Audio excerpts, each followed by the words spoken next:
আমি এজন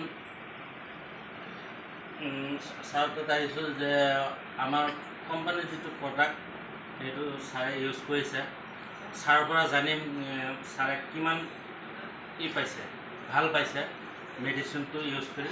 ছাৰৰ মুখৰ পৰা শুনিম। ছাৰ নমস্কাৰ। ছাৰ আপোনাৰ নাম? অসীম চৰকাৰ। যে আপোনাৰ আগত কি প্ৰব্লেম আছিল আৰু এতিয়া কেনেকুৱা পাইছে? আগতে কেৰেটিন প্ৰব্লেমটো আছিল কিডনীৰ। তাৰপিছত মই এলোপেথিক বহুত খালোঁ। কেইবছৰ পাইছে? এলোপেথিক ধৰক এনেতো মই গুৱাহাটীত ডক্টৰ দেখাইছিলোঁ।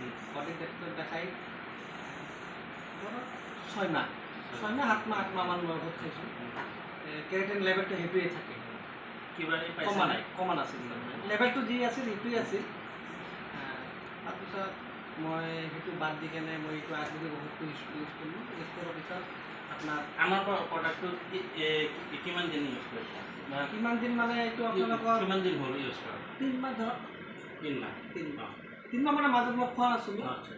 বেলেগ বেমাৰৰ কাৰণে। তাৰপিছত এইটো খাই আছোঁ। এতিয়া বৰ্তমান মোৰ যি প্ৰব্লেমটো কেৰেটিন প্ৰব্লেমটো একদম লেভেল তাৰমানে। এতিয়া তাৰমানে আপুনি এতিয়া ভাল অনুভৱ কৰিছে? ভাল, ৰিজাল্ট ভাল। মোৰ বৰ্তমান কেৰেটিন প্ৰব্লেমটো 100% ভাল। 100% ভাল। ৰিজাল্ট ভাল আৰু ঔষধ। এতিয়া আমাৰ কোম্পানীৰ ঔষধৰ বিষয়ে আপুনি কি ক'ব খোজে আপোনাৰ দৰ্শকক, আমাৰ দৰ্শকক? বেলেগৰ কাৰোবাৰ যদি এনেকৈ প্ৰব্লেম হৈ আছে ঔষধটো খাই চাব পাৰে। 1 মাহ নহয় 2 মাহ খাওক।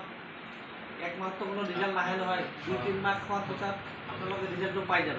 যেনেকৈ মই পাইছোঁ আজি মোৰ 100% কেৰেটিন লেভেলটো পূৰা ঠিক হৈছে। বহুত কাৰণ সেইটো ঔষধটো খাই বেলেগেও এইটো ইউজ কৰি চাব পাৰে। এইটো বুলি নাই, এইটো বেলেগ ঔষধো আছে, বেলেগ বেমাৰৰো আছে। থাইৰয়ড হওক কিবা হওক, মানুহে এইটো ইউজ কৰি চাওক, ৰিজাল্ট পাই যাব আপোনালোকে। Thank you sir.